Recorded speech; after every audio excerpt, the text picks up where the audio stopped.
بسم الله الحمد لله والصلاة والسلام على رسول الله اللهم وفقنا لما تحب وترضاه وبعد فسلام الله عليكم ورحمته وبركاته أيها الأحبة haddii rabbi xukumo waxaynu wax ka sheegi doonaa dersi koobana ku saabsiisan ibtilaa'aadkii ama imtixaankii ilaahay subxaanaه wa tacaala uu mariyey nebiyullaahi ibraahim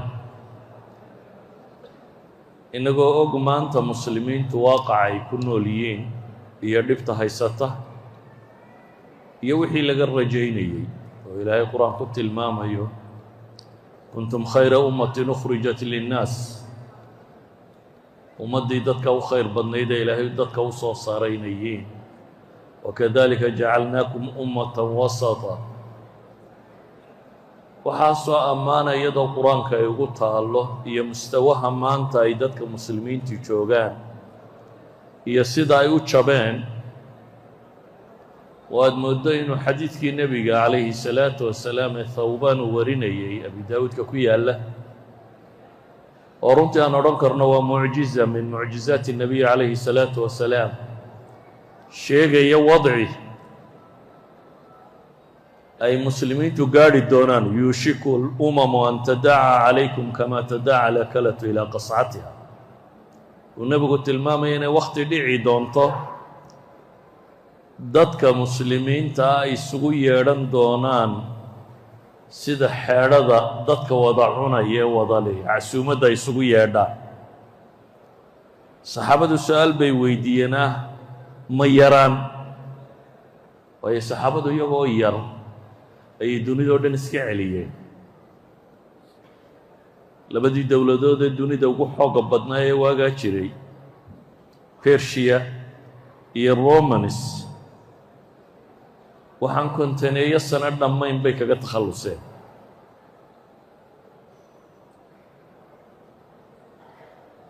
oo ay ka taliyeen dunidii markii la deganaa intii ugu badnayd dadkii hamigaa siday ama xooggaa lahaa markii la yidhi waa laydin boobayaa oo sida loo cuno xeedhada loo wadaagaa laydin wadaagayaa su-aashay nebiga weydiiyeen calayhi salaatu wasalaam ee madaxooda ku soo dhacaysiin waxa weeyaan ma intay madhaan oo yaraadaan oo wax yar noqdaan baa markaa la boobaya waxay idhahdeen wa min qilati naxnu yowmaydin maalintaas ma maalin aanu yar nahay oo dee baaba'nayba nebigu wuxuu sheegay calayhi salaatu wasalaam tiro hadday tahay bal antum yowmaydin kahiir buu nebigu yidhi tiro marka laga fekerayo maalintaasi waa tiro badantiin buu nebigu ku tilmaamay laakiin waxaad tihiin guhaa'un ka guhaa'i say daad xoorta daadku sido daadku markuu socdo xashiish iyo waxbuu soo qaadaa waxaasi wasni ma leh oo ma dhaadhacaan shakli ma leh oo kolba meeshuu daadku maraa unbuu midabkoodu noqdaa laantii wale daadka soo gashaaba badh bay la hadhaa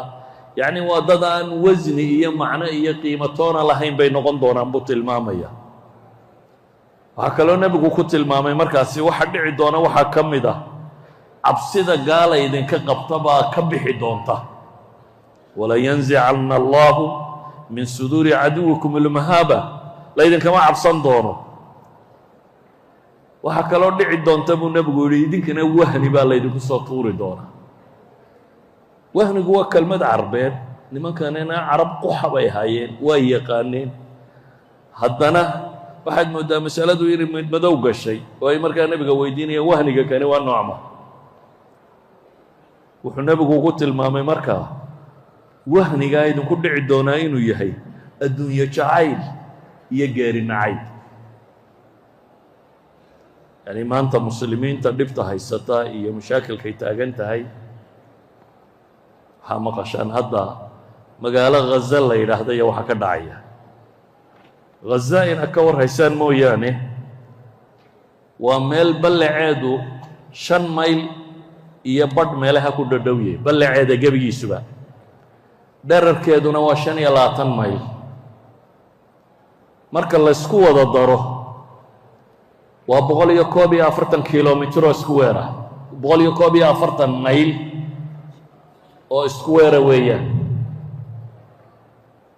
حق يستعمل بقول يكوبي أفرتن كيلومتر ميل أو سكوير وأدونك وحي قال جوغو دمي تميان وحي هم الهيستور دلوغو قراعي مسلم اور من الدعوة نيو بل الدعوة شكرا ما هي أيو حجين ايانا وحيان حقها كبحين وحقها كبحين وقد يرداد خضوطوها لغا آسو وما يلا بعيدها كلا حديني ايانا يمعوديين وحان استدعي ودعين عيداتان سيدو تلمام ايو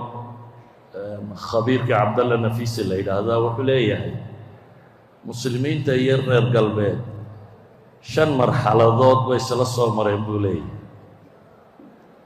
مرحلة كواد وحي هيدولي ومحطة العنف وكسر العدام ومدافع يدل يوح والبوال يقول لها ومركي يجو استعمار بينه وشيغان ومركي قال سودو شيء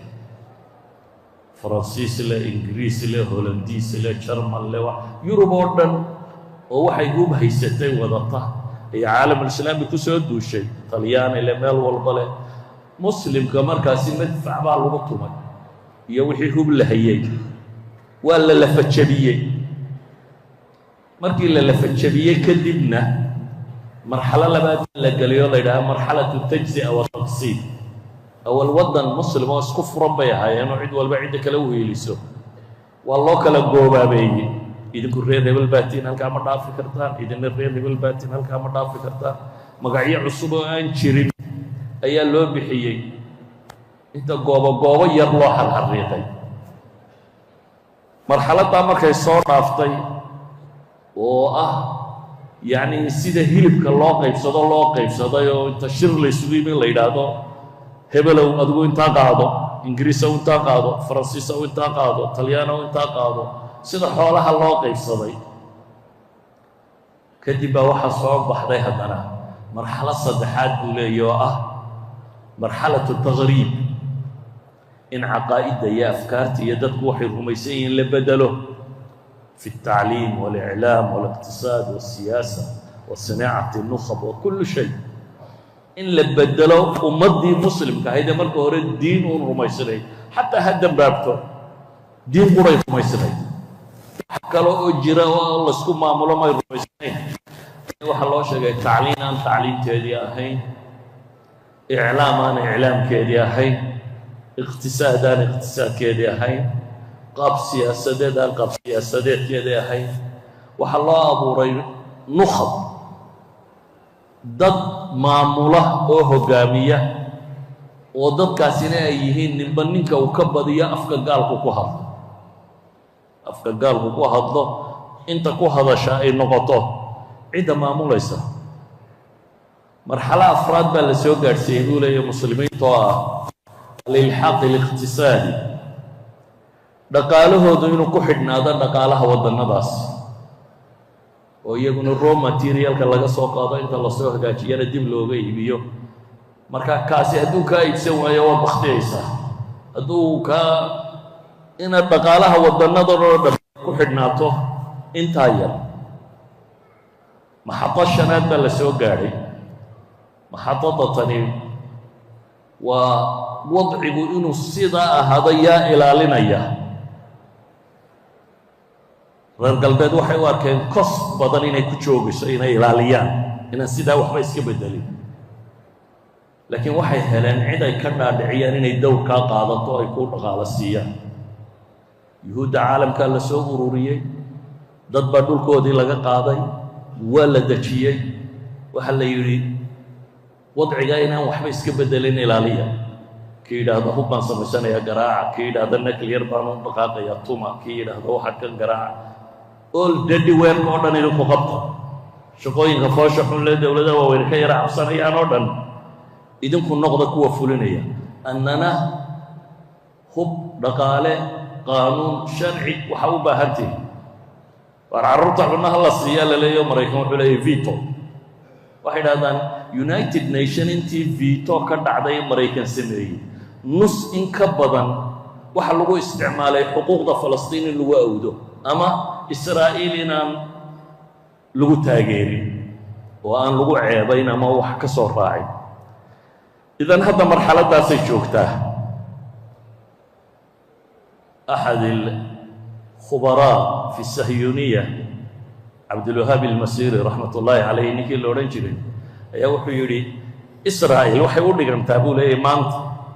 maraykan hadduu shaqadan isagu qabsan lahaa buu leeyahy ugu yaraan wuxuu u baahan lahaa 5 xaamilaatu daa'iraat oo meesha joogta maraakiibtan dayuuradaha iyo wuxoodii hubkoodaba sita 5 ka mid u baahnaan lahaa buu leeyahy halka markab ee noocaasina 10 bilyan baa ku baxa wuxuu helay bay leeyihiin cid isaga u dhimatay iyo afkaartiisa 10 bilyan uu siiyo marka israa'iil waxay la qiimatay hal xaamilaatu daa'ira marka maraykan loo eego halkuu 5 ka keensan lahaa mid buu helay weliba ay ula socoto inaan isaga dadkiisu dhimanaynin in cid kale ay noqonayso cidda dhimanaysa intuu xaamilaatu daa'iraadka meesha keenay oo israa'iil ayuu haddana yidhi aniguna dhex baan idiin ahay anaa taswiyadiina iyo waxa isku haysaan iyo cidda garnaqaysaana waa aniga wadciga muslimiintu saasuu u nooliyey waa wadciga wada garanaysaa waxaan rabaa markaa inaan qisada nebi ibraahim u ka warramo fii suurati albaqara sideedaba qur'aanka nebiyullaahi ibraahim 25 suuradood oo qur-aanka ka mida baa ilaahay magaciisa ku sheegay waxaanu magaciisu ku soo arooray qur-aanka 69 jeer baa magaca nebi ibraahim ku soo arooray meesha ugu horreysa qur-aanka uu ku yaalla waa waid ibtalaa ibraahiima rabbuhu bikalimaatin faatamahun qaala innii jaaciluka linnaasi imaama qaala wamin duriyati qaala laa yanaalu cahdi الظaalimiin waa hal aayadda 124 ee min suurati albaqara oo ay ka dambayso qisadii dhisitaankii kacbada iyo wixii la sii halmaala aayadda tan ilaahay wuxuu leeyahy waxaad xustaan oo nebi maxamedow dadka u sheegtaa id ibtalaa ibraahiima rabbuhu الابتلاء افتعال من البلاء مركو امتحامي اختباري إبراهيم تست بالجلي مدى إيمانه مدى التزامه مركو الله اتحامي النبي إبراهيم دكا وشيك بايله إليه سبحانه وتعالى محاله اتحامي النبي إبراهيم آيات مشيك بكلمات نكرة المسألورية مفسرين ورا ربي الشيطان لكن القرآن يحدث دونكم مسؤولين exactly حويه إلهي وقت المامي كلمته يا الله يتحامل وحان الليلين امتحان كاسي فأتمهن الفاء للتعقيب والترتيب مركب وفلية إبراهيم وحي الله فري اللغو اتحامي امتحان كاسي امتحان نوع دونه نغوكرة ويا الأصل القاعدة العامة با وحي طهيبا بشر كإن لا يتحامي